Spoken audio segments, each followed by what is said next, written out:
everyone, and welcome back to Breathe Easy. Grab your coffee, get comfy. I'm so glad you're here. Today is episode 31, and we're rolling right along through our ICU Liberation A through F bundle. Today we've reached the letter B, which stands for both spontaneous awakening trials and spontaneous breathing trials. Try saying that 5 times fast.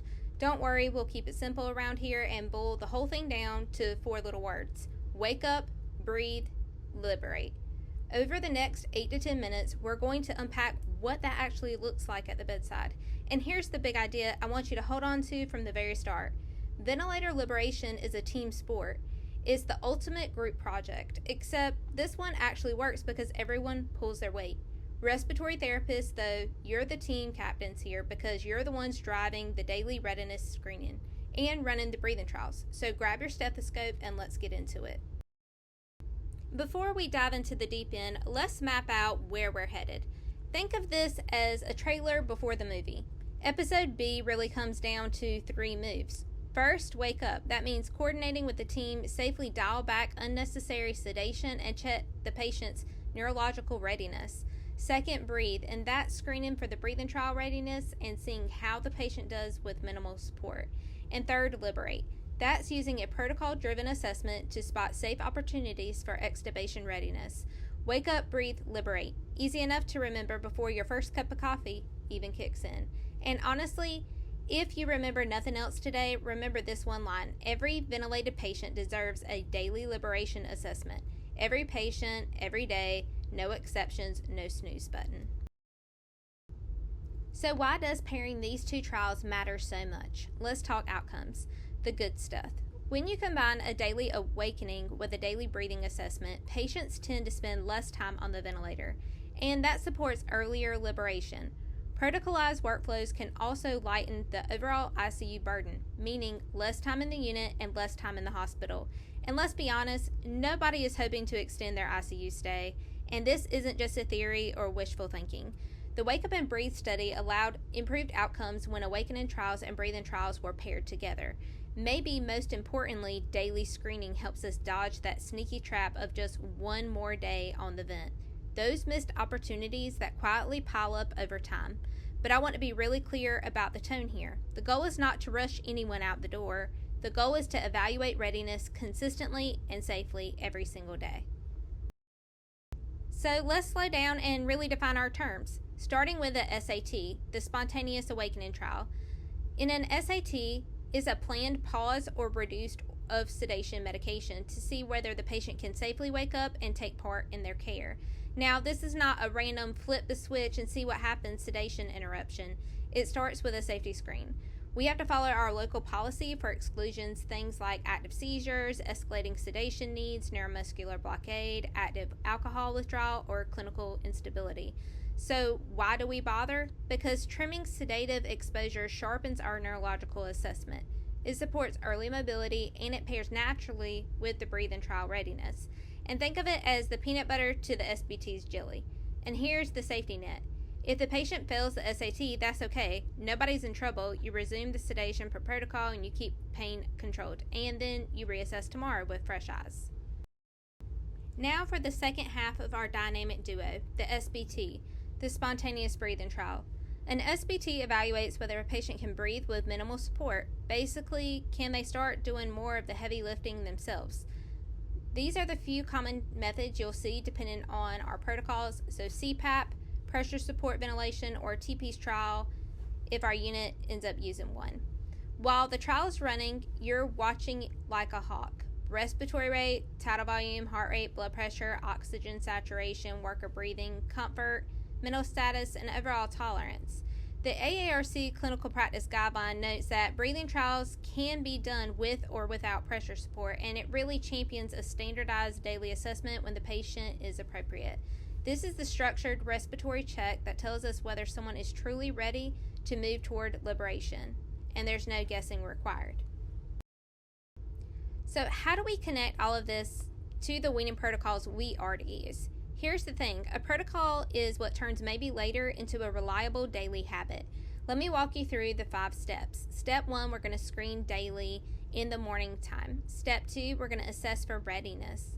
Step 3, we're going to start the breathing trial if the criteria is met. Step 4, monitor the tolerance. And here at step 5, we're going to document and communicate. Now, I'm using a generic protocol language on purpose here. Think of it as a recipe you can season to taste. So we're going to use our own facilities, protocols, and policies. So step 1, we're going to evaluate our SBT safety screen in the morning. If the criteria is met, we're going to attempt the SBT for 30 to 120 minutes. If the patient does not meet the criteria, we'll discuss with the provider. 4, we're going to continue our current vent settings as appropriate. And 5, discuss the results with the interdisciplinary team altogether. Now, the takeaway is this: a good protocol supports standard screening, earlier recognition of candidates, and clear communication of pass or fail results. And what comes next? Is it boring? Maybe. Is it effective? Absolutely. Before we start a spontaneous breathing trial, we run through the SBT safety screen. Think of it as our pre-flight checklist. The patient should meet all criteria before we proceed. We want to see that the cause of respiratory failure is improving or resolved, PEEP is 10 centimeters of water or less, oxygen saturation is at least 88%, and FiO2 is 40% or less. The patient should also be initiating their own spontaneous breaths. We check hemodynamic stability too. That means no escalating vasopressor requirements and no more than 2 vasopressors. And there should be no evidence of active MI. Now, one important exception is body habitus. A PEEP above 10 centimeters of water may be acceptable for a body habitus if oxygenation and hemodynamics are stable. And here's the reminder worth taping to your monitor. Passing the safety screen does not automatically mean extubation. It means the patient may be appropriate to move forward with a spontaneous breathing trial. Airway protection, secretion burden, cough strength, and overall extubation plan still matter. And the screen gets you to the starting line, not the finish.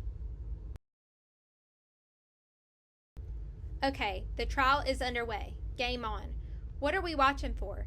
Think of this as a safety-focused checklist with 2 columns, a happy column and an uh-oh column. On the success side, you're looking for a comfortable breathing pattern, stable oxygenation, a stable heart rate and blood pressure, an acceptable work of breathing, and no sustained distress. On the stop and reassess side, keep an eye out for marked tachypnea or distress, desaturation despite protocol limits, hemodynamic instability, agitation or worsening mental status, or unsafe secretion and airway concerns. Follow your local pass and fail criteria and communicate your findings in neutral, objective terms. This is no place for drama. Remember, the goal is consistent assessment. It's never about white-knuckling a trial forward when the patient is clearly telling us they've had enough. And whatever the result is, document the objective data, the patient's tolerance, and the next steps. If it wasn't charted, it never happened. Let's make this real with a quick case. No pop quiz, I promise. Picture a patient on ventilator day 3. Their FiO2 is 40%, PEEP is 5, they're initiating their own breaths, and they're hemodynamically stable. They're practically waving at you and comfortable. So what's running through your head as the RT? First, does this patient meet our local readiness criteria? And second, can awakening and breathing trials be coordinated today? Third, what objective data should I bring to rounds? And fourth, if the patient breathing trial passes, is the airway and extubation plan clear? This patient may very well be a candidate today, but you still follow local criteria and loop in nursing and the provider team. The key behavior here is simple. Don't just sit on your hands and wait. Screen, trial, and communicate. If there's one clinical pearl to carry out of this episode, is this: the best weaning protocol is the one actually getting used consistently. Let that sink in for a second. The fanciest protocol in the world is useless if it's living in a binder collecting dust or living on policy stat. A patient who is never screened will never become a breathing trial candidate. You can't win a race if you've never entered. Daily readiness assessment is what shrinks those missed liberation opportunities, and consistent protocol use helps smooth out our practice variation from shift to shift and unit to unit. Protocols only help improve care when we actually use them every single day. So making daily screening a habit for every ventilated patient, unless your policy says otherwise. Let's bring it home with the take-home messages, the greatest hits, if you will. 1. Awakening trials and breathing trials are a package deal, and together they support liberation. 2, respiratory therapists are key leaders in the weaning process, and yes, that means you. 3, daily screening is essential for every ventilated patient, and 4, protocol-driven care helps us spot candidates earlier. And 5, document, communicate, and reassess every day. Before we close, I've got a couple of questions for you to chew on, and a poll question just to get some conversation happening in your unit. What is the biggest barrier to successful ventilator liberation on your unit? Is it excessive sedation, delayed readiness screening, airway or secretions, or hemodynamic instability? As a discussion question, think about how your unit's weaning protocol can help you identify patients earlier who are ready for a breathing trial or extubation. There's no wrong answers except for maybe never screening at all. And that's a wrap up for episode 31. Thank you so much for listening, and thank you for all the work you do at the bedside every single day. It doesn't go unnoticed. And until next time, we're going to tackle the choice of analgesia and sedation, which is the perfect sequel to everything we covered today. Same great cast and a brand new letter. Until then, breathe easy.